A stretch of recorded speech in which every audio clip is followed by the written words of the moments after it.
What's up, you guys, and welcome back to another episode of the Call Me Thursday podcast. You're here with your best girl, Sarah, and I'm here with my best girl, Sav, and we're here with our friend, Heather. Hello. Heather, what is up, girl? How are you? I am truly so good. Even better to be here with you guys. And honestly, I've been looking forward to this all week. I've thought about it multiple times. I'm like, I cannot wait to talk to Sav and Sar. Oh my gosh, we're so pumped. We're so happy that you're here. Now, okay, obviously everyone knows. They know me. They know Sav. They don't know you yet. Introduce yourself. Who are you? How'd you get here? How do you know us? All the things. Okay, well, hi guys. I'm Heather. My last name is Spinks. Love. And no, not Stinks. So many people. Many Rip. people. Literally, I was on like a telecall one day and I was having to give my email and she read back heatherstinks@gmail.com. And it was that moment I told Seth that he was taking my last name. Anyways, random little derail. Here, feel very good. Which for everyone who doesn't know, my maiden name was freaking top tier. You it was had King. killer maiden name. It was King. Yeah. What? No that way. name. I did not know this. You know what? God From gives King. his toughest battles to his strongest soldiers. That's all I have to say. But I know, anyways, strong soldier. my husband and I, we live in Cincinnati, Ohio, and we truly love it here. We tell everyone it is literally the most underrated city you'll ever go to because no one has Ohio on their radar. No. But Cincinnati is incredible. A little bit about me. I am a writer. I work in social media. I am an ex-full-time ministry person, but still love the church and love Jesus so much. And yeah, I don't want to give too much away, but that is a little bit about me. Love. So and cool. then I need to know, well, I think I know, but everyone else needs to know, connect the dots. You and Sav, how do you guys know each other? Because we guys don't know each other. And I was actually talking to Jonathan before this and he's like, so are you going to have a call with her before? I'm like, no. Not a call before. Why are they doing that? See that? Like, we will become best friends because she's friends with my best friend. Girls being girls. Oh my Yeah. God. Well, Sav and I went to Highlands College together. That's where we met. And then I knew her husband from the church that I grew up in. And those are kind of all the little dots right there. Love. Yeah. Love. Yeah. Heather was like my friend crush in Highlands College. Stop. Love. I'm going to start blushing. No, because I feel like, because we had a mutual friend in Sarah Livingston. Shout out Sarah if you're listening. Love Sarah. Still such a dear friend out in Charlotte. And I knew that you guys were getting kind of close. And I had just heard so many people say like you and Heather are so similar in so many ways. And so I was like, okay, well, we just have to be friends. And so I feel like we didn't even really hang out that much in school, but the couple of times that we did was just like an instant connection. Yeah, it was like 10 out of 10 quality, 5 stars, no note. Yeah, 5 stars. 5 stars. Yeah. So just have so much in common, both Enneagram 3s, right? Okay, my earth was shook this year, and I learned through my therapist that I'm a 4.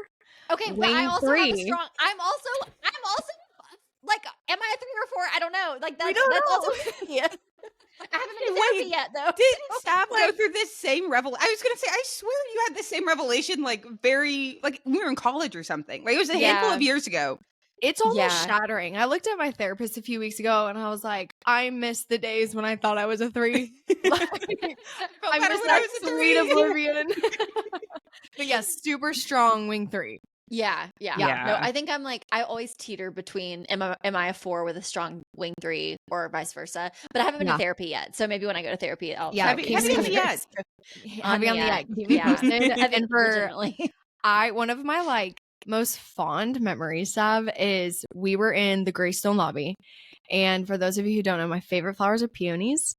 And Sav painted me this square peony flower. I forgot about that. And gave it to me. And the tears that were developing in my eyes when you handed that to me, I was like, oh, I'm going to cry. And I still have it. It is somewhere. Actually, I think it's in the box that's unpacked right in front of me. Yes. That's so, but and this is just such a moment too, because it's like when you have your friend crush, you actually meant more to her in the moment than you thought, with the peony painting. And then it's all full circle right here.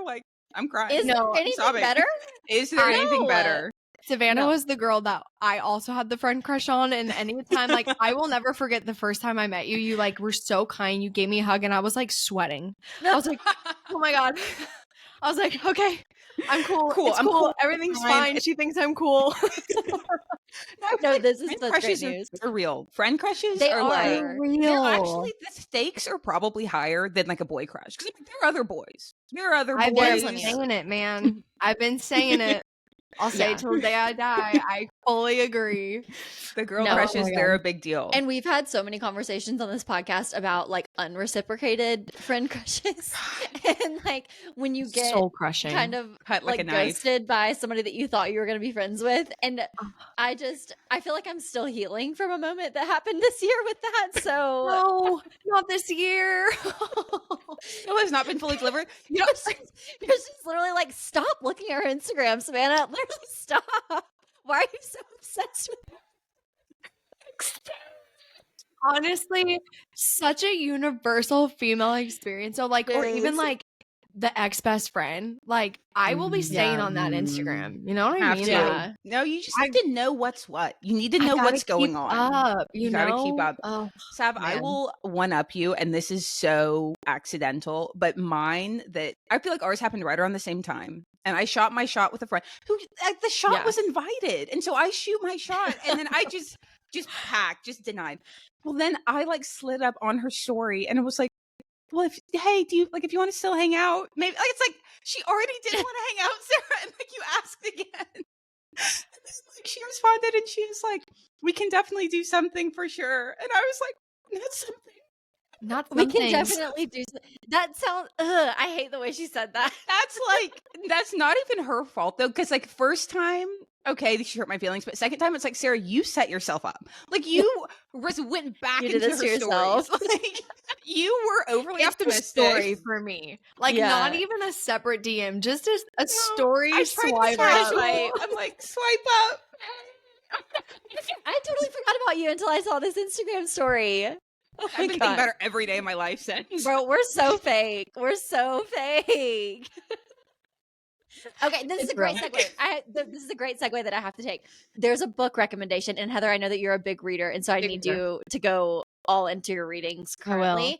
But there's a book recommendation that I have not read yet, but that is next on my list called "I'm a Fan" by Sheena Patel, and it talks about, I believe she's an Indian writer, but I listened to a podcast on her talking about the book, and it does like this psychological deep dive into this world of like, from the vantage point of a main character who's a female who's obsessed with this guy, and she's like kind of obsessed with / in love with him, kind of hates him because she's like jealous of him, but like this experience that we all have of watching people's lives from afar, and then you meet them in person and you pretend like you don't know them, but like in reality we know so much about people. And like the amount of times that I will meet somebody and I'm like, what's your name?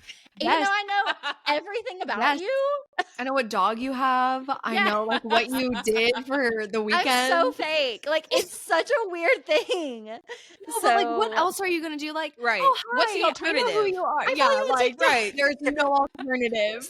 I can't think of a worse thing to say to somebody. The way if someone was like, how was the farmer's market this weekend? And I've never met them, I'd be like, whoa, that's creepy. Who are you? Even though like you put it online for all to see, but like it still feels so weird. So that's my book rec. But Heather, you're a reader, you're a writer and a reader. So tell us what you're reading. Tell us like how many books do you read regularly? Like what's your schedule? So you have there are readers in this world who are like 100 books a year. I'm never gonna be that girl. I want to be that girl. I'm never gonna be that girl. I just can't. There's freedom. There's freedom. And I will say, so like the backstory with me and reading, I have always loved reading. My dad is a writer. And so anytime I'd visit my dad on the weekends, we would like spend the whole day in like Barnes and Noble sometimes. And I would just be like tucked in a corner with like books, and loved reading so much. Always loved writing as well. And then I feel like when I got to college, and then especially when you go into ministry school, like you are reading so many like discipleship books or like self-help books. And I just honestly didn't read for fun anymore until last year when I joined a book club, and it fully reignited my love for reading, truly just for nothing other than fun. So with that being said, last year I read 12 books and I was like so proud of myself. This year, hold on, let me pull up the Goodreads. Please. Let's see where I'm at right now, because truthfully, I have no clue. I am around, I want to say like 13 right now. Oh, 13. Very nice. 13. And we're just over halfway. I know. My goal is 32. We'll see if I reach that because I am kind of a slow reader. But what I am currently reading, I'm having to read a palate cleanser because the book I'm going to tell you guys about rocked me to my core. And I just have needed the most like light, fluffy, meaningless books ever since. So I read Cheat Sheet by Sarah Adams, which is like honestly just like a really clean little rom-com. Okay. Kind of, just really sweet, palate cleanser, nothing too deep. And I'm currently reading The Unhoneymooners by Christina Lauren, also a rom-com. I've declared the summer rom-com summer. As it should be. I love that. As it should be. Yeah. And like, I love like the recs of like clean, moderately clean, like PG-13 rom-com books. Because I always get so nervous picking up one of the ones that have like such the fun cover because I'm like, I'm scared of what's in here. Like, I don't know how to find out what's in here. So and there are good recs for that. Too, like there are some books where the spice level is like a 4. And then you have another book where it's like the same amount of spice, but the verbiage that's used, I'm like, I need to go on a walk. I need to read my Bible. I'm like, I need something. That's real, dude. Oh my God.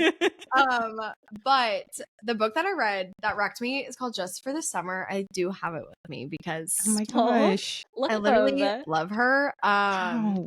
It's incredible. It is like a really sweet rom-com. The like pretty much like synopsis of it is this guy puts on Reddit like a am I the a-hole story, and then she reads it and they end up like connecting because he has like the curse of everyone he ever dates. When they break up, they go on to find their like soulmate next. And she has the same thing happen to her. So they're like, maybe we'll cancel each other out. So like, let's just fake date each other and then hopefully we'll go find our soulmates.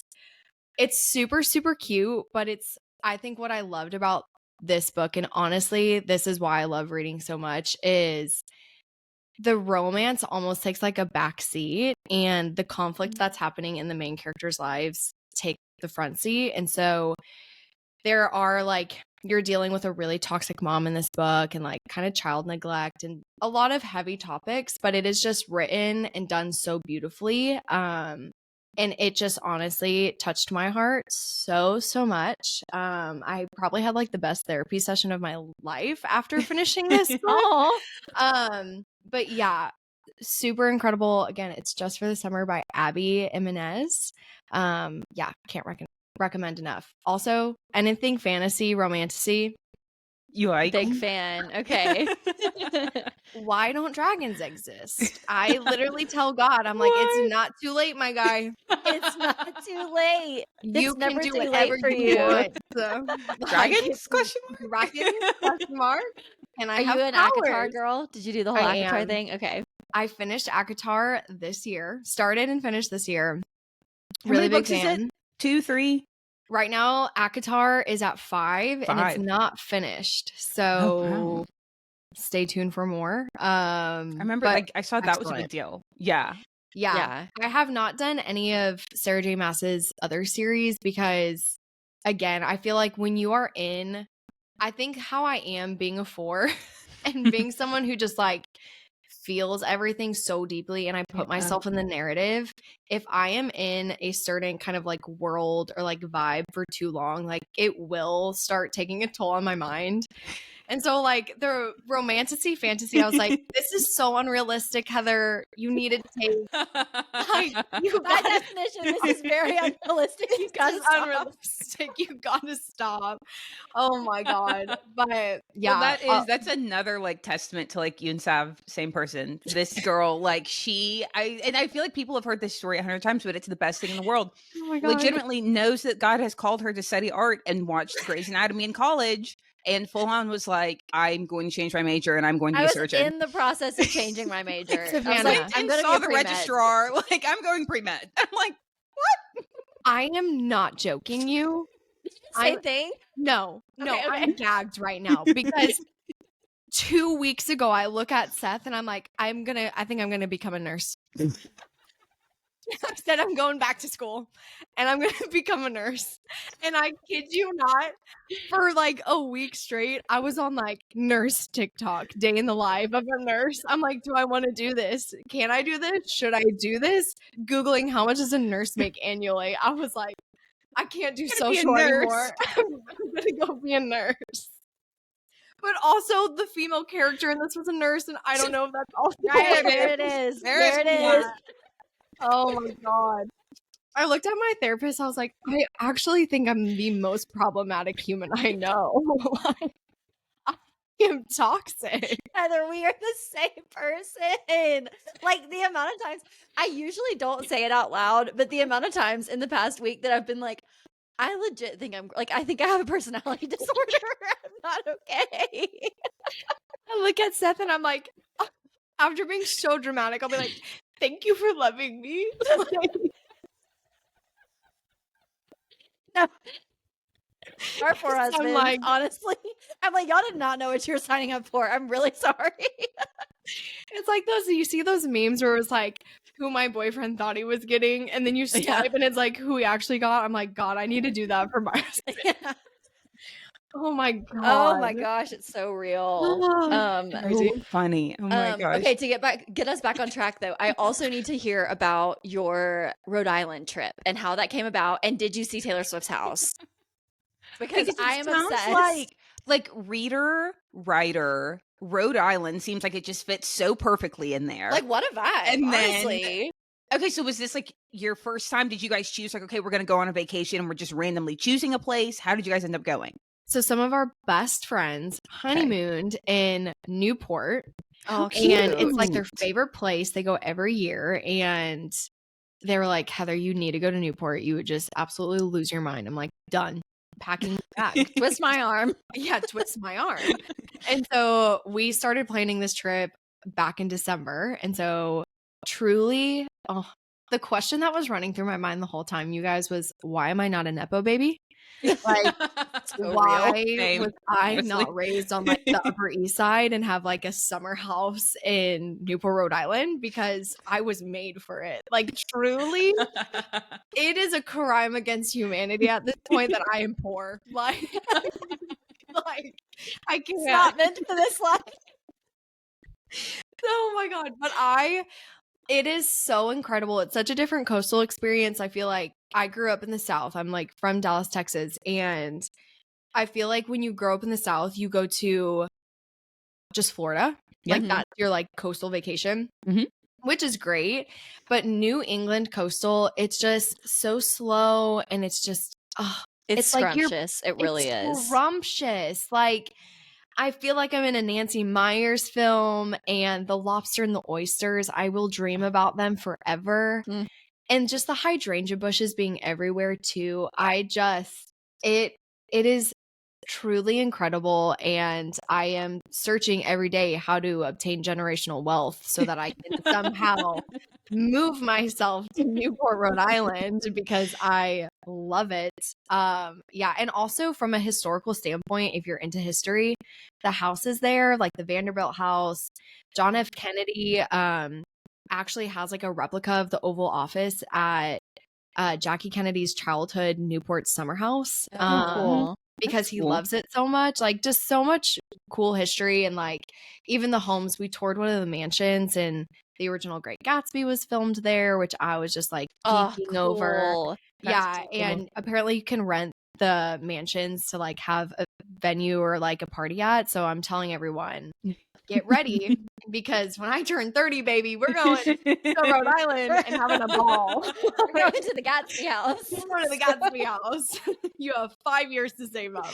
Everybody get ready. But I love too that, like, I feel like in the last, what do you guys think? Like the last like 5 years or so, I feel like the Rhode Islands, the Idahos, the Wyomings, like these random states, I feel like have become the new like it's less like all about the two coastal, like New York, LA's. Like, I feel like there are more cities popping up where people like, you're going to Wyoming on vacation, you're going to Idaho on vacation, you're going to Rhode Island on vacation. But I think that's so cool. Like, it's so cool. I literally was telling Seth recently, I was like, we should look into going to Montana for like an anniversary. And he was like, Montana. I was like, yeah, Montana. Yeah, everyone's in Montana. Everyone's in Montana. Everyone's in like Wyoming. And I think that it's cool just because it's different. It's just cool because it's different, you know, like it's not the same. And I think it's also, I mean, maybe not Rhode Island, but like Montana's probably like cost wise just feels like a whole lot more attainable, you know, than like if you're going to try to save up to do like a week vacation in like in LA, that's probably going to take forever versus like, okay, you're going to go to Idaho. Like we probably scrounge something together to go to Idaho. Yeah, let's go to the state of potatoes. Like, let's do it. Exactly. I was thinking about that this morning. Like the small town East Coast has had such a revival on just like on TikTok, on social media, where everybody's like East Coast summers greater than sign, and like New Hampshire. No, is it New Hampshire? Like I guess more so New like England. Rhode Island. Yeah, like New England summer greater than sign, and like all of these just beautiful beaches, and like it's quiet, it's quaint, all the houses are old and beautiful. It really is such a vibe. And I went to Boston it was like close to 2 years ago on my birthday. And I felt the same exact way, Heather. We went to Martha's Vineyard we like took a little ferry over to Martha's Vineyard, and I was like, why don't I have a house here? No, literally. Why don't I have a house right next to the Obamas? I don't get it. Why don't we neighbors again? Mr. President, hello. But did you see Taylor Swift's house when you were there? Yes. Oh, God. Went to Tay Tay's house. I was like, hey, girl, I know you're in Europe right now, but hey. Oh my God. It's like, what's so interesting is listening to The Last Great American Dynasty, which is about her house. So cool. And even the history of the woman who owned it. What's so wild to me is Rhode Island as a state did not want Taylor moving there. They were so upset. They're like, we don't want you coming in here, because truly so many of these people are people who live in New York full time, and they just summer here, or they're fully retired, which would love both of those options for myself one day. And they were like, please don't bring all of your money and all your people here. Like, we don't want that. And so if you look it up, there's actually a tax in the state of Rhode Island solely created because of Taylor Swift. It's actually, that's crazy. It's wild. And it's why she wrote, God, I feel like such a like nerdy Swiftie. I am a Swiftie, but I'm not on like the crazy Swiftie side. But you're like, this is like the Rhode Island historical adjacency. Yes. And so if you listen to the lyrics of the Last Great American Dynasty, the woman who owned it, the city that it's in, they had a very similar response to her as they have done with Taylor, of like, she was new money, she was loud, she was boisterous, and they're like, we literally don't want you here. And so Taylor was like, well, I guess I'm just the new person, and I live in the same house that she lived in. So it's all just very interesting. Yeah, that's kind of cool. Interesting. Yeah. Oh my gosh, I was like neck deep in articles about that house the other day. Don't ask me why. It's so interesting. No, as you should be. It's stunning. It's so beautiful, and it's the story behind it is just so fascinating. So fascinating, truly. But okay, well, let's jump into actual content now that we're 25 minutes in, because this is content, though. Let me be clear. But I feel like we are so interested in your story and like how you've gotten to where you are in your career. And so, guys, we announced on episode 52 that we're going to start doing monthly guests, and that we want to use most of these monthly episodes to like hone in on this conversation around work and like our relationship to work and work as a concept, and like, how do you feel about your job? Like, do you feel like there's purpose in it? Do you feel excited about it? Do you feel like you literally hate your life and like you're literally just trying to pay your bills? And we just think it's really interesting how everybody relates differently to work, and if they feel like they are accomplishing some sort of purpose with it or not. So I would love for you to start from the beginning, I guess, because you went to Belmont for a little bit. Yeah. And then ended up transferring to Highlands College. So start there, and then tell us kind of like your school and work trajectory to where you are now.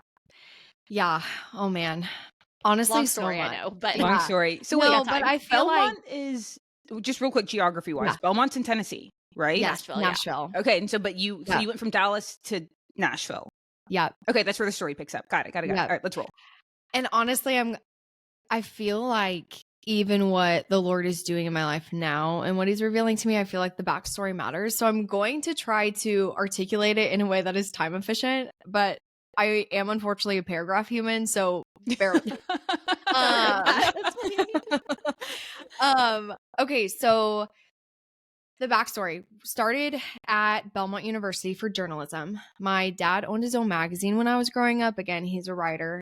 He writes fiction, but he also owned his own magazine. Saw The Devil Wears Prada when I was like 10. I was like, done. We're going to work for Vogue, babe. Like, let's go. And so, yeah, I like got my first written article byline with a magazine when I was 14 in this little West Texas magazine about a golf course, like so random. So yeah, I always knew I was like, I want to write and I want to be a writer and I want to be in New York one day, all the things. So graduate high school, move to Nashville, start school at Belmont in journalism. And honestly, I loved it. Like, I won't lie, loved it. And met such incredible people. And there's such a creativity to Nashville that I think really was just like medicine to my heart. I feel like being a natural creative, it's just like when you are around other people, even if it is a different form of creativity, it like spurs something on in you as well. So true. So yeah, I loved everything about that. And then, man, I can't remember like fully when, but I want to say it had to have been around December 2018. Yeah, it was around like that winter that I really started feeling like the Lord wanted me to go to Highlands College. And so for context, I went to a church in Dallas called Heartland, and that church was very connected with churches all across Texas. And so from all those churches that I kind of was like friends with people between Heartland and then the others, I knew like, gosh, 8 people who were at Highlands College. And so I always knew about Highlands College because of my relationship with everyone, but I never really thought about going there. Okay. And then felt like the Lord, because I was having that moment of like, am I supposed to be a journalist? Like, is this really it for me? And just feeling so low. And I think part of that is just like being a freshman in college. And yeah, started praying about that. And truthfully, I didn't want to go to Highlands College at all. Nothing about moving to Birmingham, Alabama sounded like really fun to me. I was like, I literally live in Nashville, Tennessee right now. And like my journalist professor pretty much has confirmed that I'm going to have an internship with Vogue my junior year, like all these things, like everything I'm wanting is lining up. Why would I leave? And it's going to sound so silly. I worked at Michael Kors at the time. My dad makes fun of this story to this day. I will tell you that. But I was working at Michael Kors and genuinely felt like, obviously I felt like Laura was like, go to Highlands College. I was like, no, pass. Like changed my major at Belmont to worship. I said, I'll pursue ministry, but I will pursue it here. Yeah. We're negotiating. We're this is a negotiation. Terms and contracts, my guy. For we will. So I changed my major to worship at Belmont and was like on my way to work and it sounds so silly, but I have to stop saying it's silly because it's not, and the Lord works in mysterious ways. But I'm driving and car after car starts passing me and cutting me off, and they all have Alabama license plates. Oh my gosh. Stop. And I'm literally like, go home. Like, why are you here? Get out of my state. Get out of my state. And I go to work. I'm like, it's just like Alabama's only 2 hours away, whatever. It's a coincidence. Right. And go to work. And every single person I talked to that night at the freaking Opry Mall, they're like, oh, we're visiting from Birmingham. I'm like, no, they're not. Get out of my store. Yeah, I was like, literally get out. I will not serve you. No, you can't buy that bag. I was like, why the heck? But like at some point, so like, are you realizing like as you're working and it's like, okay, you see all the Alabama cars and then you're meeting is it going through your head? You're like, awesome, rad. Yeah, like I see. Okay. Okay. I'm so like, you're clocking it. I'm like rolling my eyes in the back of my head. I'm like, I'm so irritated and I'm so stubborn to a fault. So I'm like, not good enough. Yeah. And so just things like that keep happening. I'm driving home. I have driven this route, I kid you not, so many times. And all of a sudden, there's a massive billboard. Birmingham, Alabama. Not a billboard. A billboard. And I literally lost my mind. I lost my mind. I was so mad. And so I'm like, great. Now I get to go home on Christmas break and tell my dad I'm switching schools. Like, just so upset. I know Put out. Yeah. I'm like, golly. So I like take my dad to a first watch and we have the whole conversation. Long story short, transfer to Highlands College. And I remember I was really excited and I had peace by the end of it. But I also remember being really confused while I was at Highlands College because I actually ended up signing up for the pastoral leadership route and then later switched to worship because I've always had a really, really big insecurity when it comes to being a worship leader. Honestly, don't know why. I have. And so was in pastoral and I remember just everyone going around and saying like, what do they want to do? And everyone was like, I want to plant a church. And I'm like, literally never want to do that ever a day in my life. Not me. And I literally stood up. I was like, I want to have a female like magazine one day. Like I want to have a women's magazine and I want to run that.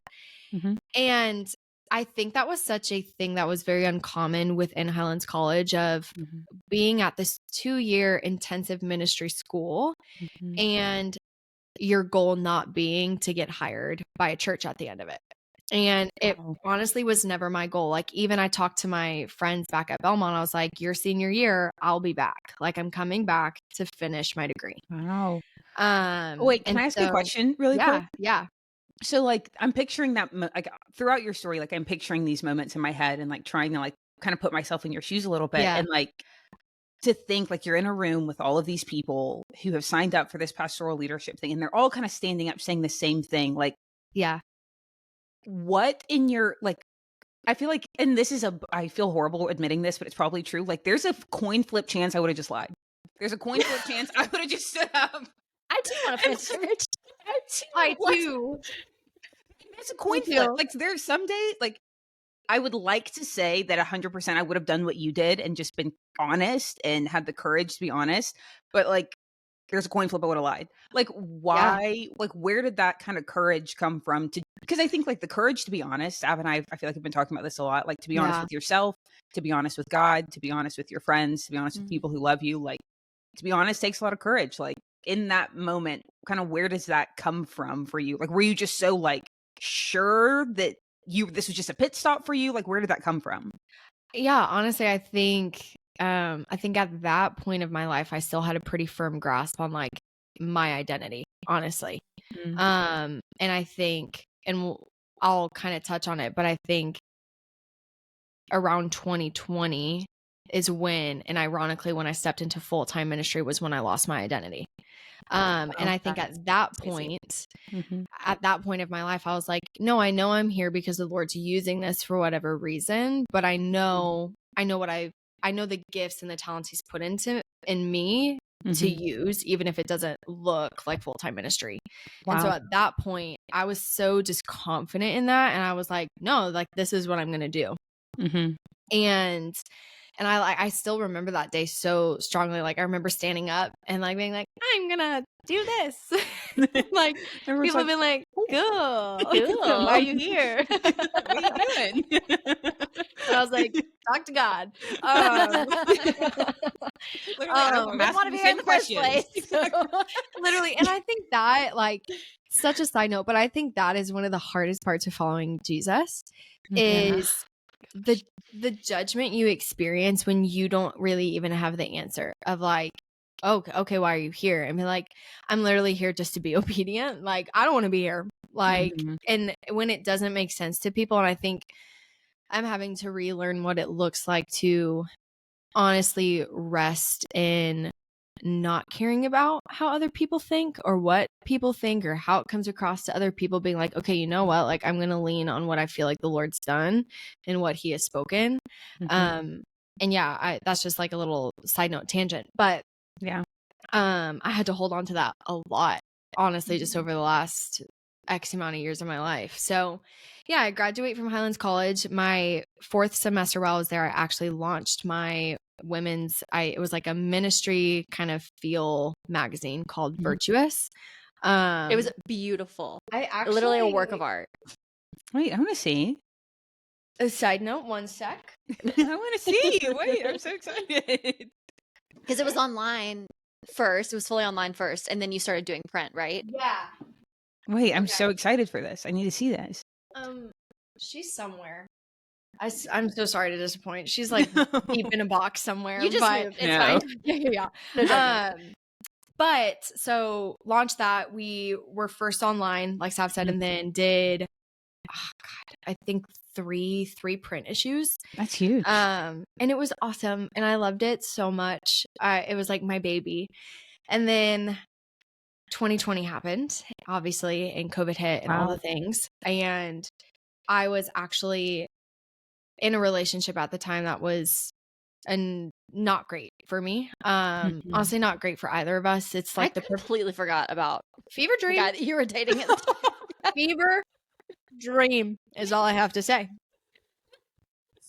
Forgot that happened. Season. Oh my God.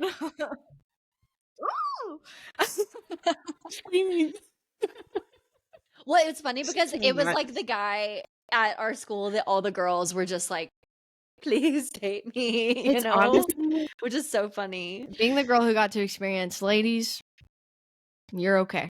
It's all good. You're doing all right. Okay. But honestly, I feel like even because it was one of those perfect examples of two people who are great people and can be so toxic for each other. And honestly, like it started so good. And just at the end of the day, it was like life was taking us in very different directions.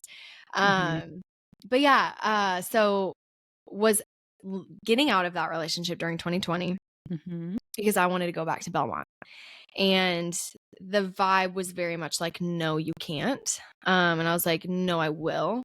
And so the vibe from who? Like from college, from friends, just like personally, or from the person I was dating at the time. Okay. He was like, no, don't go back. Yeah, I was like, don't really want that. And so, and I was also competing for Miss Texas simultaneously, like preparing to compete for Miss Texas.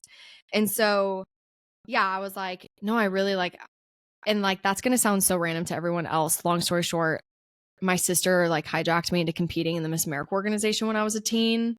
And then that's like you ended up like being really good at it and ended up being good at it. Yeah, all these things. And so, and it's like honestly why I was able to go to college in the first place. So yeah, when I was like, yeah, the scholarship money was awesome. And knowing I was going back to like a really bougie private college in Nashville, I was like, time to go get more scholarship money. Ready? Let's go. But again, one of those things of like, I was so prayerful and I was like, no, I know God's like calling me to go back and do this. And like, this is such a dream in my heart. And so like, we're going to do it despite whether people call me crazy. And yeah, so got out of that relationship, was living at home during the pandemic, reapplied to Belmont, got accepted into Belmont. I'm so excited. Miss Texas is supposed to be in like 2 weeks. I'm like, wow, I like truly everything I could have ever wanted is like happening. And then Miss Texas and the Miss America organization was like, hey, competition's not happening until 2021 now. And just, I was like, oh, dang, like really sucks, but it's okay. I'll be in Nashville. I'll like still have my title just for an extra year and like all the things. And then this man of the name Seth Spinks texted me. I twitched. Love you, Seth. Love you, Seth. Love you, babe. And like for context for listeners, Seth and I, like, we were not friends at all. He thought I was power hungry. I thought he was annoying. So definitely not friends. Like, no. And so he texts me because of one of my friends gave him my number and was like, yeah, like she's going back to Belmont, but like you should totally reach out. And he was like, Heather King, what's your plans after Highlands College? I was like, because he was in Florida, right? He was in Florida. Yeah. Okay. Sorry. Every like I think we will do this at a separate juncture, but like every woman's impersonation of their husband and or boyfriend is just like it's just accurate. Such a Chad. It's like the Chad and Brad vibe. Like, what's up? Like I can't. So he texts me and I'm like, literally, like, I'm so not random. Kidding y'all. I got off of my Zoom call with my like college guidelines professor or whatever, scholastic, academic, whoever, finalizing my schedule for the fall. So like I was like, my schedule was done and I'm like ready. I'm talking to this girl. We're roommates. We're looking for an apartment. Like I am getting ready to move back to Nashville. And he texted me that and he's like, what's your plans for after Highlands College? We're this church I work at. We're looking for a full-time or a part-time worship director for one of our campuses. And immediately I'm like, no, I'm like, thanks so much. Pass. Yeah.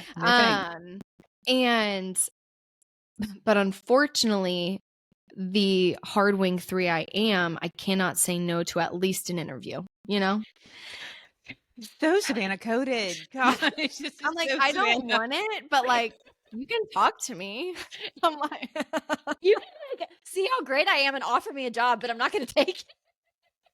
I will dangle how amazing I am in front of you and then snatch it away. Just sheer enjoyment. Just the enjoyment to know that I could do it if I wanted to. Yeah. And then this is why I said I'm toxic. That's too good. Oh my God. Oh, Jesus, help me and give me freedom.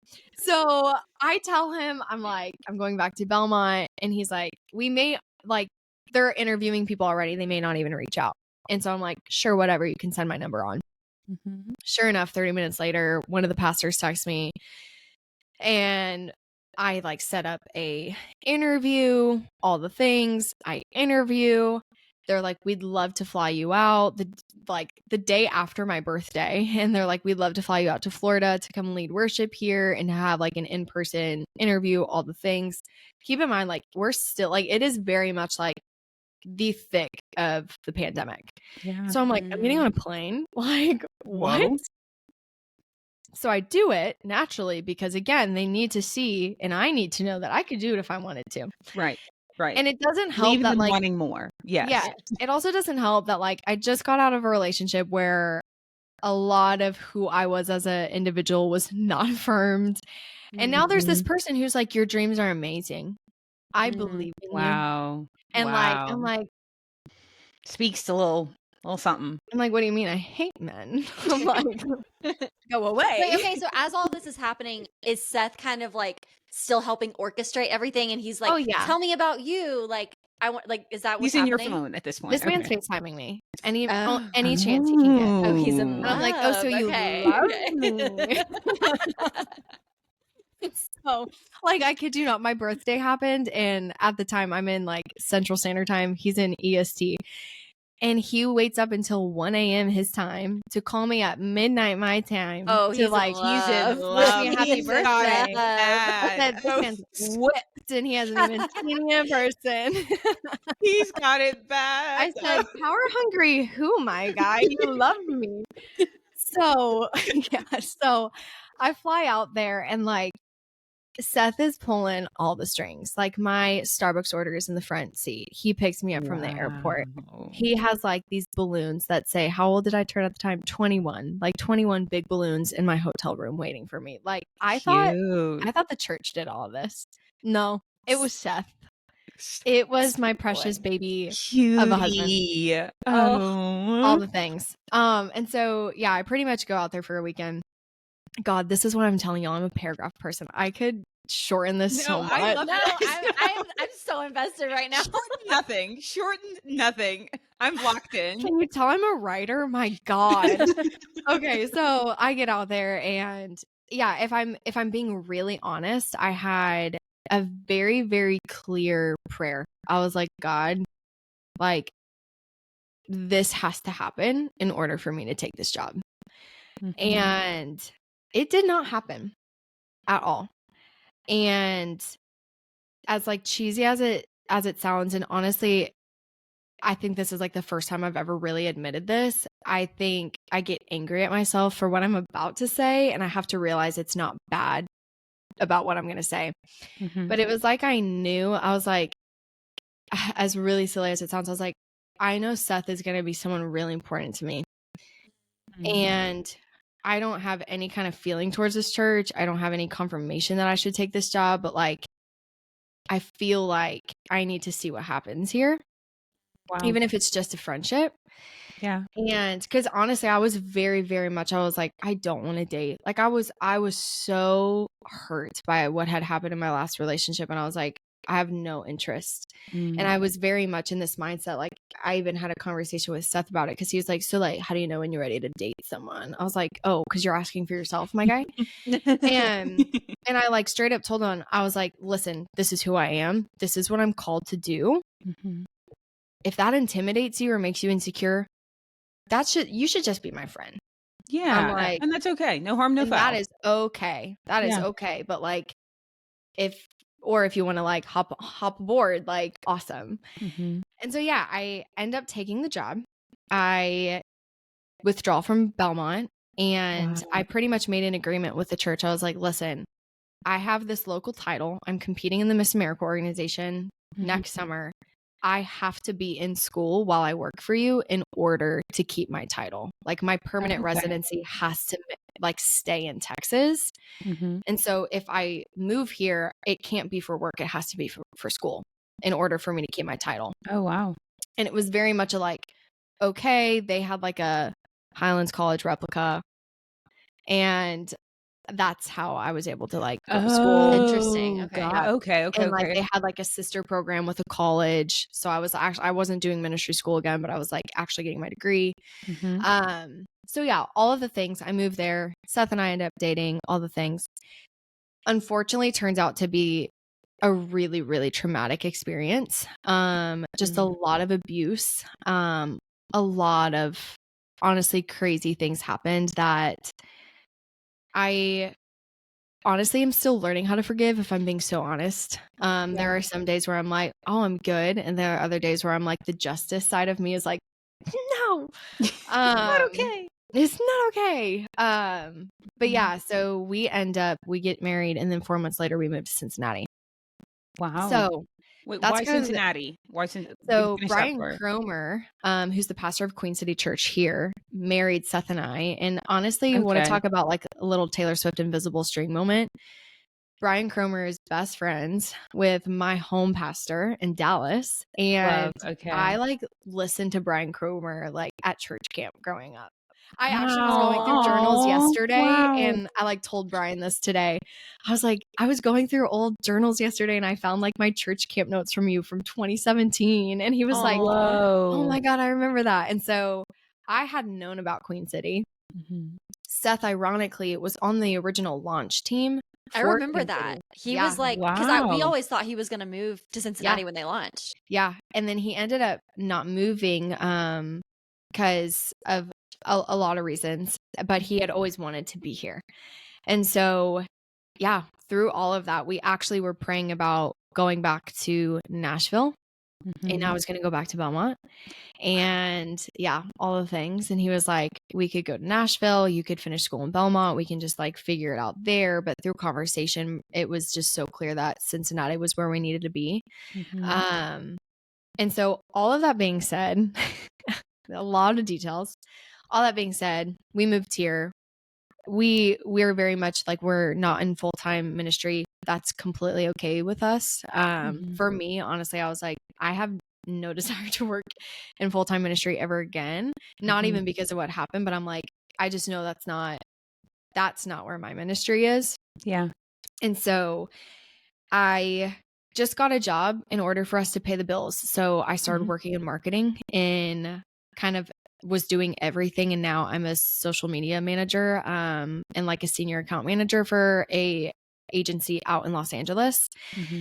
And so I say all of those details because it actually does all play a part in working and contentment and all of those things. And honestly, sometimes it's even hard for my brain to like articulate it well. But I think going back to the identity thing, I think through going through kind of, unfortunately, an unhealthy full-time ministry position, a lot of the times what can happen is the thing that you feel so secure in and the thing that you know God's called you to, with the wrong voices speaking into your life, you begin to question that.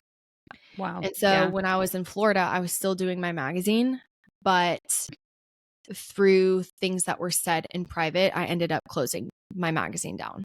And do you regret that? Now I don't. Okay. I think what happened and what caused me to shut it down is a tough thing for me to swallow sometimes. But I see what God's revealed over the last few years, and I'm like, okay, like, it's going to work out. Like I'm going to be okay. And this is all going to work out. And I'm going to like get back on track. And then like even Miss Texas, I ended up never competing, and I stepped down from my title again, due to things that were said to me in private. That honestly Seth didn't even know about until we moved to Cincinnati. Like I was holding a lot of things close to the chest. And so through all of that, it was like, you get so like, you can't make the forest for the trees kind of thing.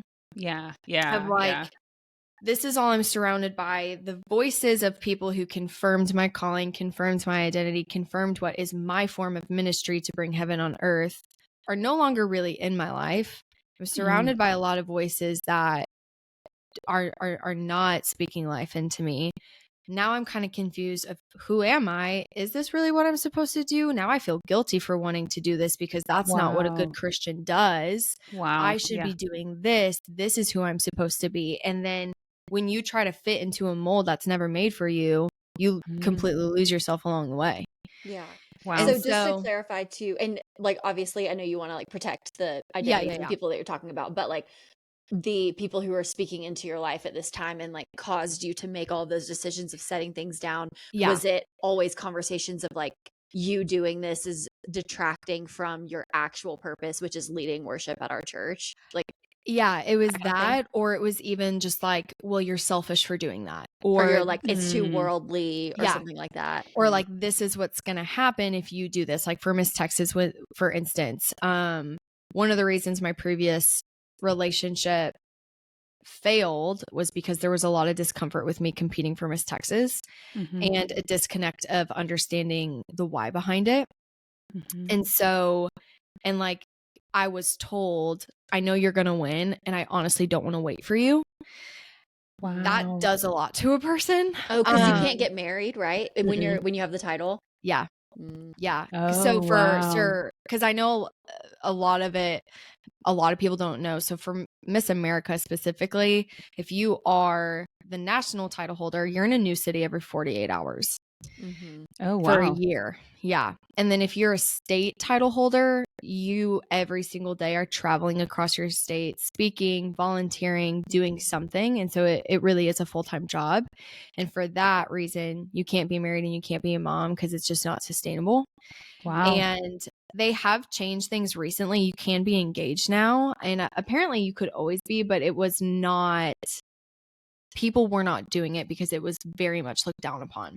And honestly, I'm thankful I didn't know that, because it protected me from what would have been you could have been like, oh, but like, we can get engaged and just wait until that makes me, I never heard the reasoning behind why you couldn't be married or have kids, but that gives me way more respect for the organization, for it's like, you can't do this and be healthy in your marriage or as a mother. Like, your husband can't travel if he has a job too, unless he's fully remote, like, you know, right?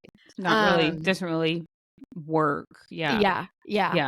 And so a couple who was in leadership at the church we were at, I was very close with them for a long time, and I like was opening up to them about something, and don't know how it pertained at all, but I was pretty much told that running for Miss Texas, doing it was selfish. It was too worldly. It didn't have purpose. And if I did it, Seth was going to leave me. And if I won, our relationship wouldn't last, because if I won, I'd have to move back to Texas for a year and like serve Texas and then prepare and go to Miss America. And I never told Seth that like happened until we moved to Cincinnati. And I just like, because it's one thing, by the time my other relationship ended, I didn't want to marry him. And like, I couldn't see myself being the mother to like his children. Like, I was like, no. It was just like, let's figure out how to make it work for who knows why. And then, but it's like, even if you don't want to be with a person, hearing that and hearing someone is like, I don't see the worth in you to stick around, it hurts. Yeah. Then you find someone you're like, no, I want to spend my life with this person. And the fear of someone who I do want to spend my life with also not seeing the worth and waiting for me, I'm like, would I be happy if I won and they're not there?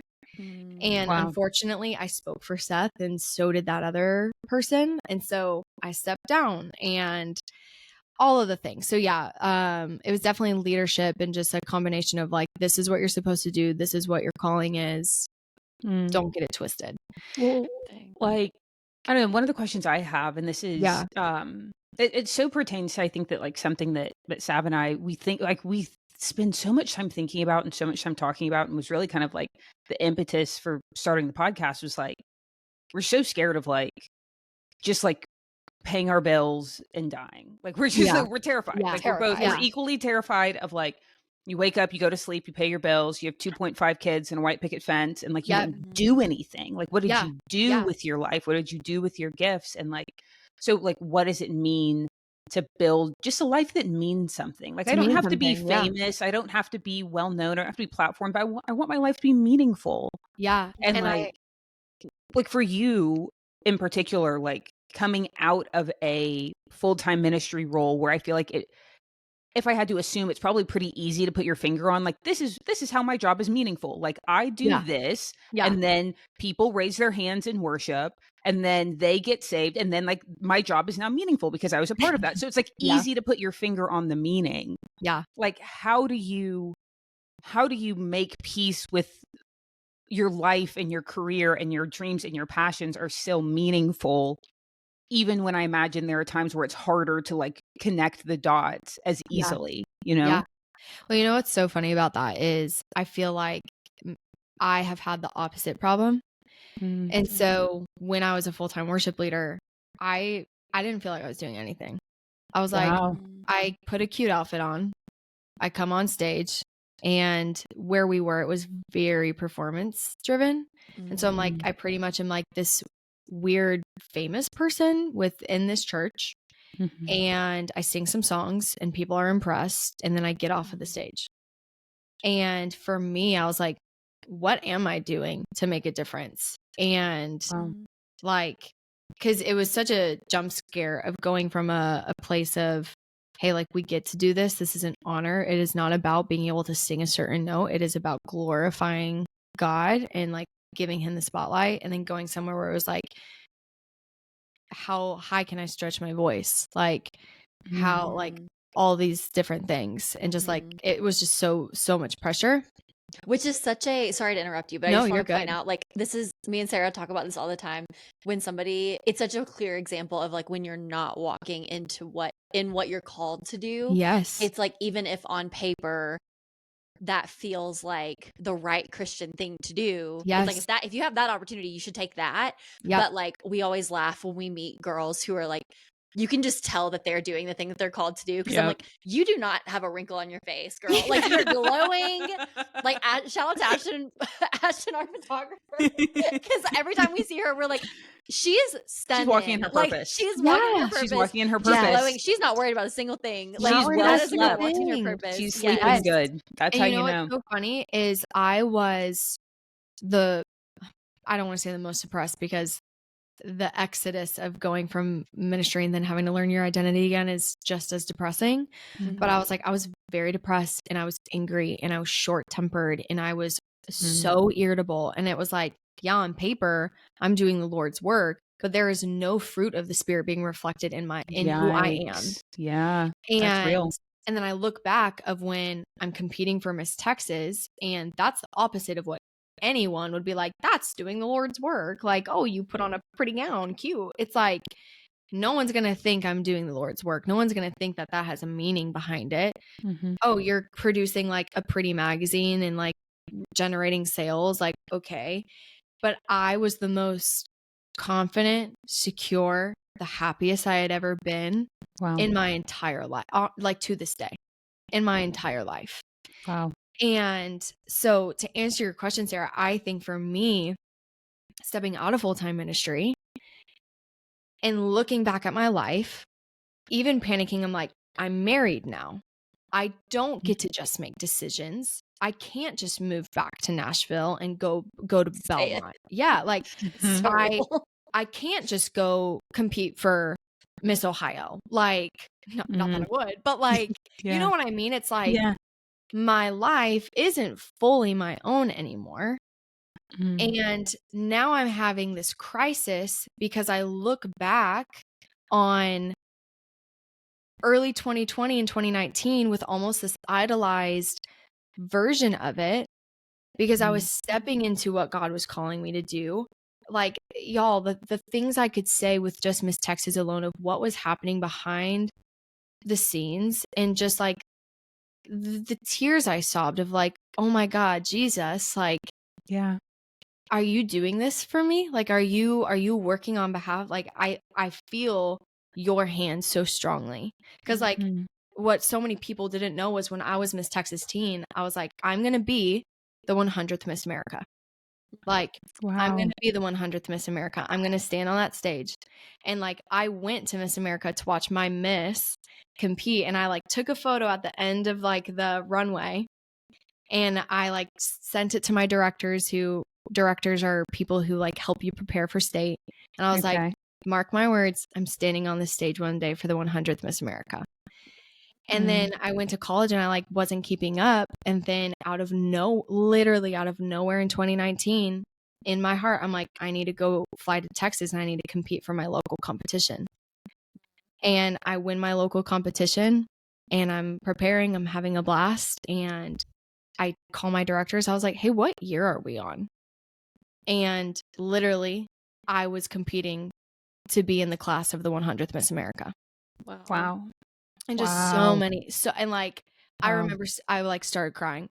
Oh, and I was like, oh my God, like we could do it, you guys. Like, And so all of that being said, getting out of full-time ministry, moving, I was like, my dreams are dead.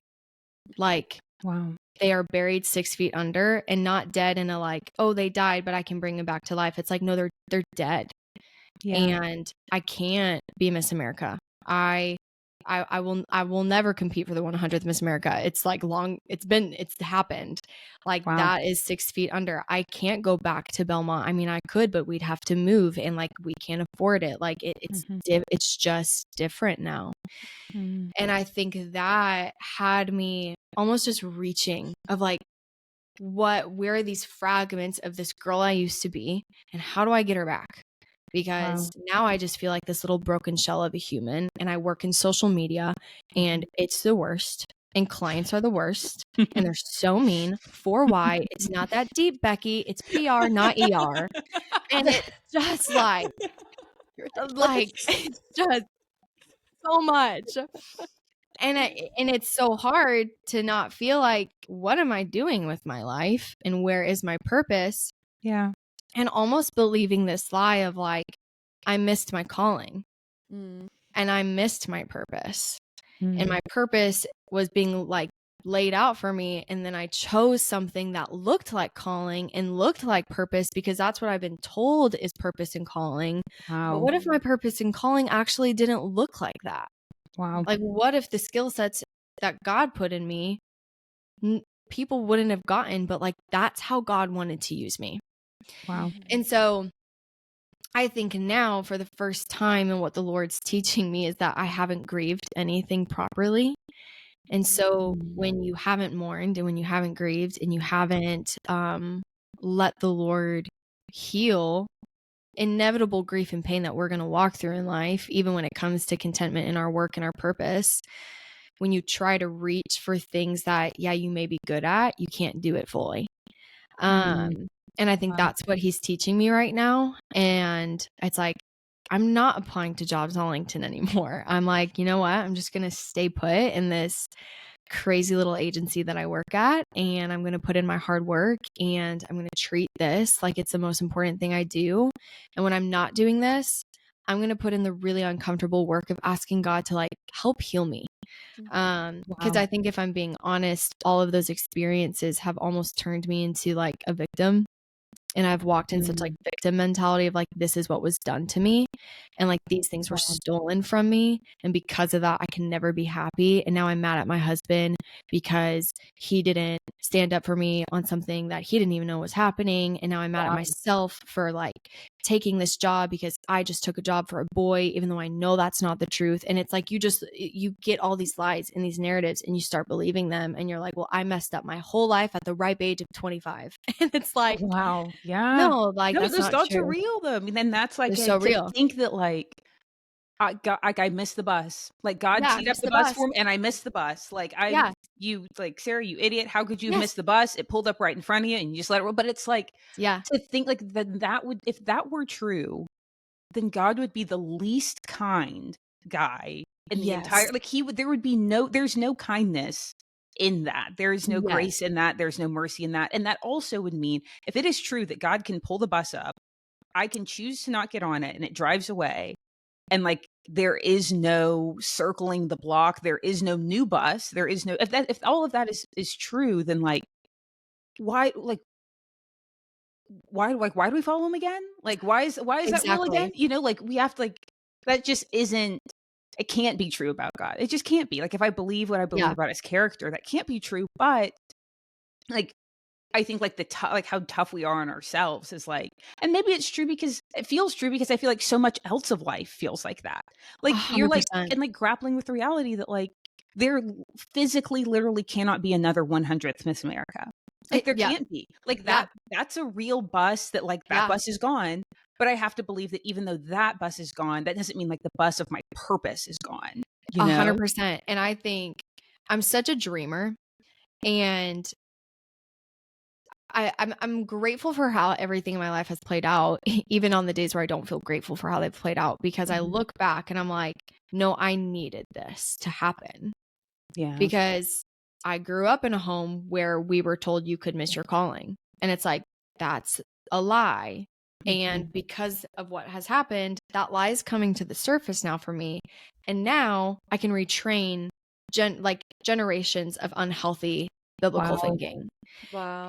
Or even it's like so good. Me spiraling of like, I'm never going to travel abroad and I'm never going to live in New York City and I'm never going to work for Vogue. And just like the spiral of that and being like, okay, calm down. Like, just because you don't get things your way it's not the equivalent of life is bad. And it's not the equivalent of you being a victim. It means that you have been given the grace of free will. And in your best attempts and effort, you were trying to follow Jesus. And there was some pain. And maybe this wasn't the route that God had for you, but he's still going to use it. And he's still going to teach you something through that. And I think so oftentimes we don't like grief. We don't like pain. And I know this is kind of off topic, not fully about work, but honestly, it's like, it's my story with work, honestly, of just like, it didn't play out how I wanted it to. And I think putting in hard work and asking God to heal something that's like so deeply broken is really, really painful. And it highlights a lot of things that you don't really like about yourself. But I also think it's so important. And I think it is so needed for God to use you and ultimately what his purpose and calling is for you. And so like, for instance, I would love to be a writer. I would love to write books and stories one day. I never would have known that had I gone to Belmont and finished my degree in journalism. I would have moved to New York, and I would have had an internship in a really unhealthy industry that I love, but also I am a little toxic. And it's like, I probably would have been successful, but I also would not have grown the roots that I've grown now. And I know myself, I can be really influenced, and I'm like, being around really expensive clothes and wanting to be around these people who think I'm cool, like, probably would have been really bad for me if I'm being honest. Yeah. And so I think it's just like being able to see things from a wider perspective of like, no, like this does have purpose and meaning.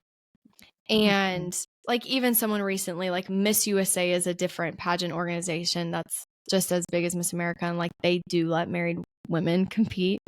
And someone was like, are you going to compete? And I like laughed, and I was like, I don't know. And I like genuinely sat and I thought about it, and I was like, no, I wouldn't. Yeah. Because that would be me reaching for something from the past that is not my story anymore. Wow. Instead of allowing God to use what my story is now. Wow. And so, yeah, I think it's uncomfortable and it's not fun. And there are days where I'm so angry, if I'm being honest. I'm like so upset and I spiral, and like I'm like, I'm going to run away. I'm going to run away and I'm going to change my name. I'm going to start over. And then I remind myself that's not an option. Not an option. And so I ask myself, I'm like, okay, what can I do today? And I think that there is a freedom in knowing that your purpose and your calling doesn't have to be the thing that pays your bills. Yeah. Like, we love talking about that. That is true. That before. Yeah, that is so true. Yeah. Yeah. And like, it just, there's so much freedom in knowing that too, that like you can be great and you can crush and you can be fantastic and you can be like, be in your purpose, and it could not have anything to do with anything that generates dollars for your family. And I think that's the other part of this like concept of work that we talk about a lot too, is like, work is also not just your 9 to 5. Work is the work of parenting. Work is the work of like, I mean, the work that you're talking about like, hey, I've got to grieve properly and like really kind of like that's work. Like like what you're putting your hand to, what you're exerting energy in a direction, like that's what we mean when we talk about work.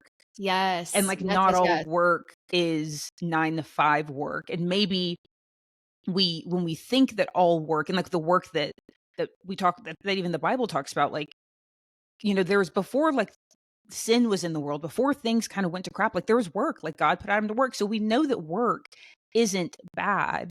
But I think that when we think that work is only the 9 to 5, and it's like, it's easy to say like, oh, well, I hate work and I hate working. It's like, no, you don't. You just have to broaden your definition of work, because work 100%. Is just whatever you're putting your hands to, you know? 100%. I'm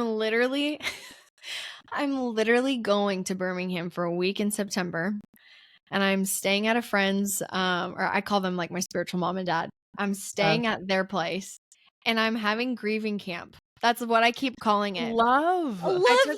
Yeah. Love. I'm having grieving camp, and I'm like, I keep joking. I'm like camper of one, and but I'm like, I'm taking a week off of work, and I'm like, you know what? I haven't allowed myself to like be mad at God. I haven't allowed myself to pray or worship or journal or really do anything, because I've just tried to keep going. And so it's like, okay, I'm going to take a week off of work and go do that, so that I can heal, so that I can step into what I feel like God's called me to do, because I can't properly steward it if I'm angry and bitter all the time. Like, dude, and I think I just love how it's like, even the mindset of like, no, that's work. And like, that's work. It's going to be really uncomfortable. And honestly, I should probably schedule to go to like yoga or a pottery class during the week to give myself a break. But it's like, that is work. And I just love that mindset, because I think at the end of the day, that's also the work that's impacting us the most. It's like, for me, I've learned over the last 3 years that I can be angry and throw little fits. And so I'm like, am I just going to keep being that and pass it on to my kids one day? Or am I going to put in the work to do that so that I can be happier, and so that I don't have to feel like this all the time either? And so, yeah, I just love that. I love that. And I love that. You should also, shameless recommendation, you should go do one of Sarah's True 40 classes while you're in Birmingham. Yeah, I would love to. I would be raging with FOMO, but it's fine. I'm fine. I have so much to say about, and I know we're like getting close to the time that we try to keep our episodes out. No, you're good. I have so many things that I want to say. Yes, please. Because number one, just talking about your story, I just relate to so much of what you've said. But I think like even God is just so kind in that, like, that you had clarity stepping into your move to Florida and knowing, I don't think that I'm moving here because of this job. Like on paper, it can look like I am, but like I know intuitively that I'm supposed to be connected to Seth, and now you have a beautiful marriage to say for it. And like that was, and God never dangled anything in front of your face to say like you're coming here for this really cool ministry opportunity. Like you knew in your heart of hearts, and like that's a kindness of the Holy Spirit to give you that clarity. And I think that's really cool. But I just resonate so much, just in my current season of life with the whole, I have this obsession with understanding how the story connects and like why did all of this happen the way that it happened, and how does it play into how things are supposed to happen. And one of my friends from church was talking today about how like a lot of us that are living in Denver, we're all kind of feeling like our life is like up in the air, and what the heck are we doing with ourselves, and like what is our purpose in being here? Like we love all of our friends, but what the heck are we doing with our lives? And she was talking about how it almost feels like when she's spending time with God and talking to him about it, it feels kind of like when a parent is like punishing their child, not really in like the punishment sense, but that like when a parent punishes their child, they do it because like the kid may not understand the reasoning, or like isn't able to understand in the long term why this is right, but the parent does. And like God knows why all of this had to happen the way that it had to happen. And God knows, like, even though we all feel so blind right now for what we're doing with our lives, like he understands why it feels like everything is going in different directions, even when we can't really connect the dots yet. So it's so real. I feel like our stories are so similar. And I was like tearing up when you were talking about just like trying to grab at these old parts of yourself, especially like becoming a mom. I resonate with that so much, of like, who the frick am I? Like, what am I doing? And like grabbing at those old parts of yourself, trying to like put pieces back together. And I feel like I'm walking around at like, that scripture that talks about like, if you have if your eye causes you to sin, just gouge it out, or like if your hand causes you to sin, cut it off. I feel like I am just a like wounded half of a body walking through life. Like I'm cutting all these things off, and I'm like, I am not a person. Like, what is going on? No, it's so true. And like I love what you said of like the purpose of Florida not necessarily being the job, because I think what the enemy really loves to do is string little lies. And so it's like immediately I can be like, what if taking the job in Florida was a mistake? What if I just took it for Seth? Like, what if we weren't supposed to be together? Like, did we only date because we knew each other from Highlands College? Were we just trauma bonded? Like, would we have lasted anywhere else? And it's like, that's such a lie from the enemy, because my precious boo-boo, who's like making red beans and rice in the kitchen right now, is like one precious of my greatest Cajun boo-boo. Precious Cajun boo-boo. And it's like, what we go through make the last 3 years really difficult in some sense for us? Yes. Could I imagine actually running away and like not being with him for the rest of my life? No. And I think that is just a sweet reminder of like, there is still purpose, and there's nothing weak about taking a route because that someone's going to matter to you. And I think for the longest time, I grew up in a house where like every marriage failed. And unfortunately, I was never shown what it looks like to be secure and like being by yourself. And then I can often tell myself the lie of like, well, I was the same way. I was never secure with myself. I should have just stayed alone. And it's like, no, that's such a lie from the enemy. It's like, I wasn't that way, and I'm still not that way. And it's just, I don't know. I think the enemy can take pain and twist it into so many different stories and narratives. And I think it's why it's so important to have conversations like this where someone can look from the outside in and be like, I resonate so much, but look at the purpose of what God did through that. Because I think that is truly what's life-changing. And I think that's where, honestly, I see God work the most. And so, yeah, I just love that.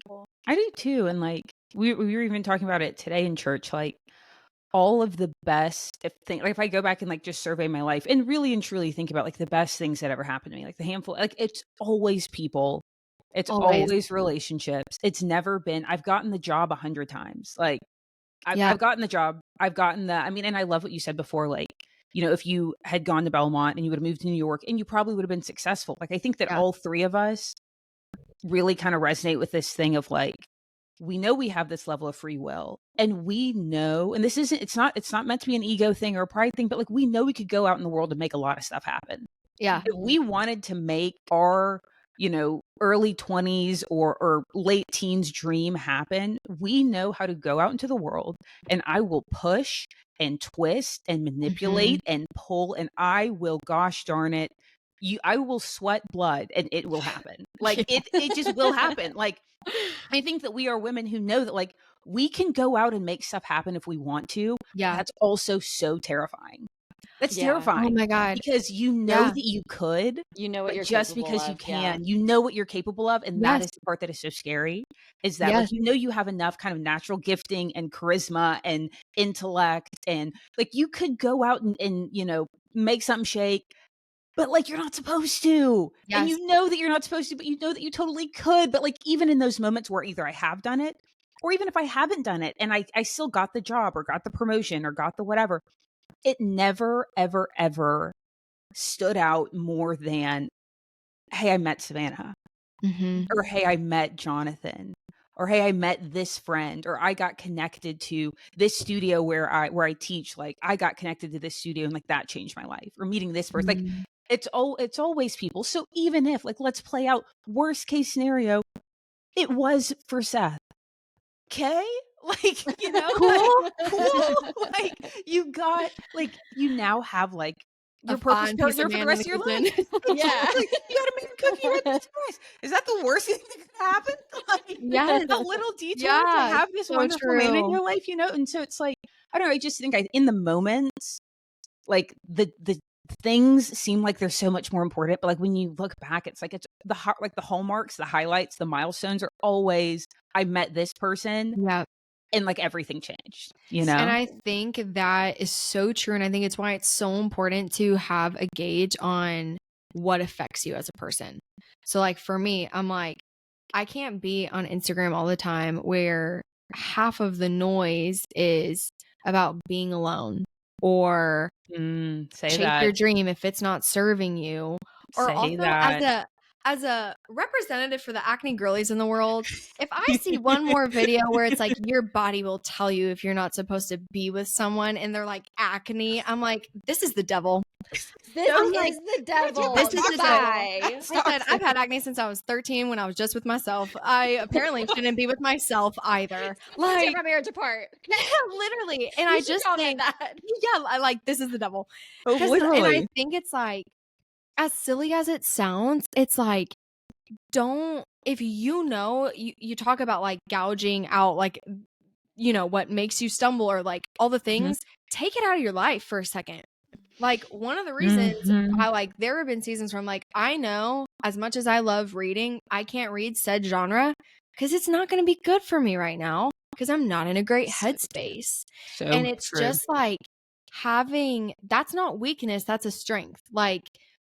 And like music is that way for me. It's like, okay, there are certain music that like fuels my anger. Like, wow, the Reputation album, I love her. love her. When Taylor versions come out, I will be literally feral. But when I'm struggling with like forgiveness or whatever, Taylor's not my girl.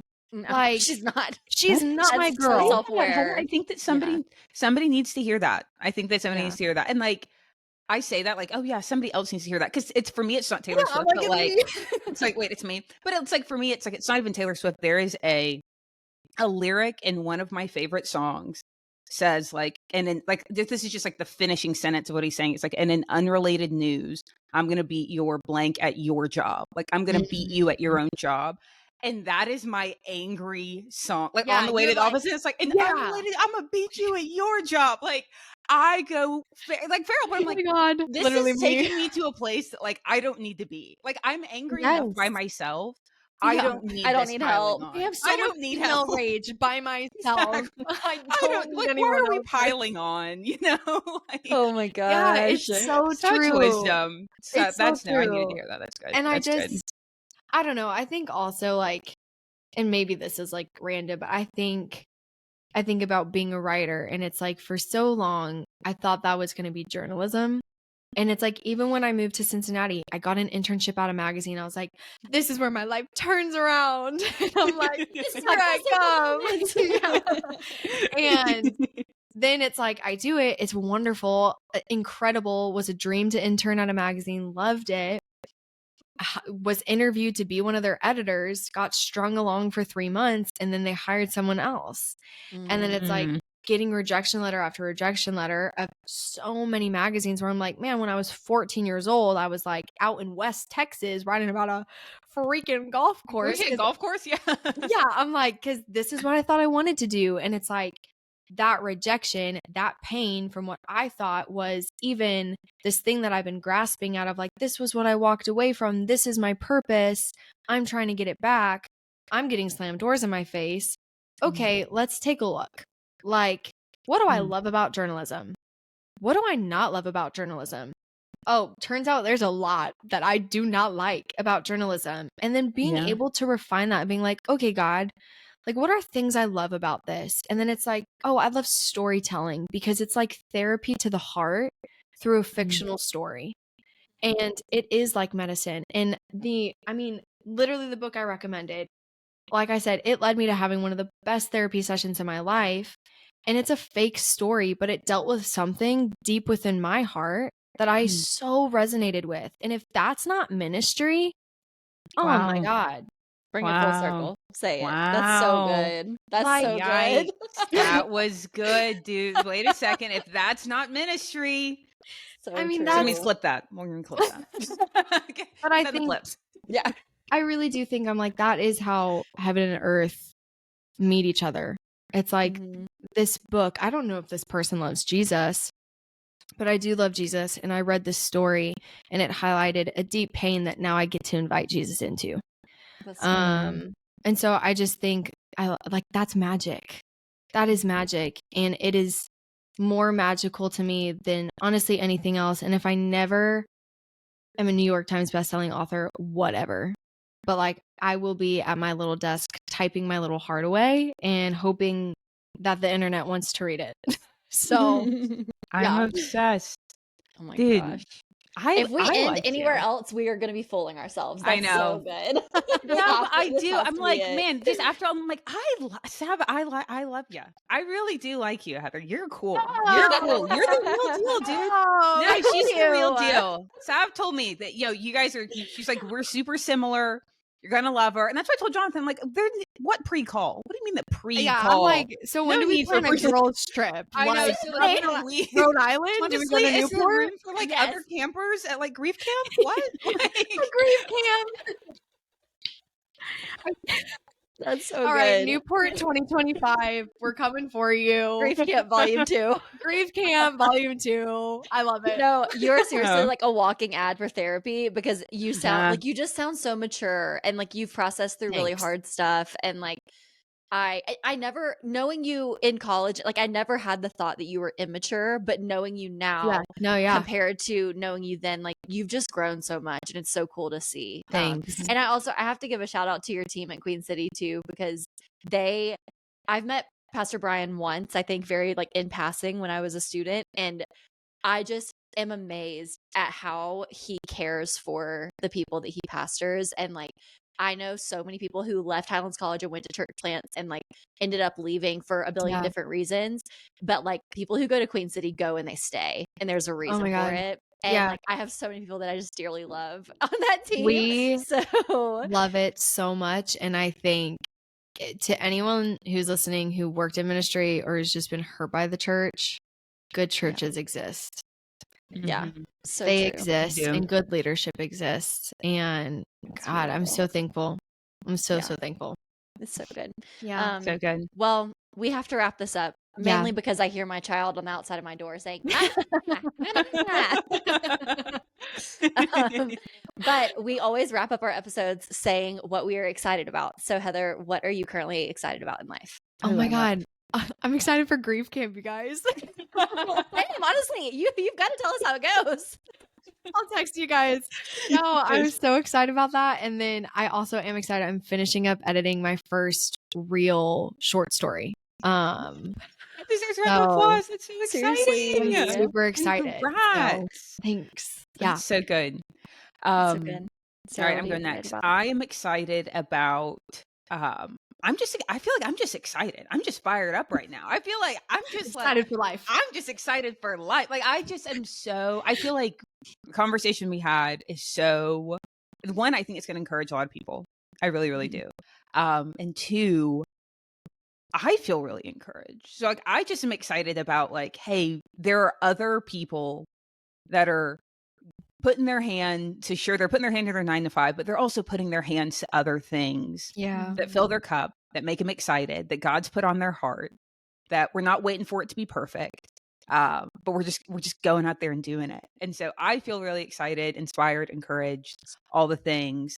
So that's what I'm excited about. I'm just excited for life. I'm excited for this. I'm excited for us. Sav, bring it home, land the plane. What are you excited about? Oh my gosh, what am I excited about? I am excited about, I'm going to Charlotte in a couple of weeks to see my dad. Oh my God. Sorry if you hear my psycho family. My dog and my husband and my child. But I'm going to Charlotte to see my dad. And I've also never been to Charlotte. And so I'm just like craving some East Coast vibes. And I think that it's really going to fill my cup, even though it's not quite on the coast, but it's close. So I love that. Southeast, baby. Yes. Love that so much. Exactly. Love. Cool. Amazing. Yeah. Well, thank you so much, Heather. Seriously, we're so grateful for you. This love is you. So refreshing to me. Love you guys. And we've got to catch up more often because dear God. We'll do it without the mics. Yeah. Totally. But thank you guys so much for listening to another episode of the Call Me Thursday podcast. Be sure to like this video and subscribe on YouTube. Follow us on Instagram at Call Me Thursday podcast and hit the follow button on your podcast app so you never miss an episode. And as we always say, leave us a 5-star review and let us know why you're loving the pod. So Sarah, I will call you Thursday. All right. Sounds good, sister. I'll call you Thursday. Okay. Bye.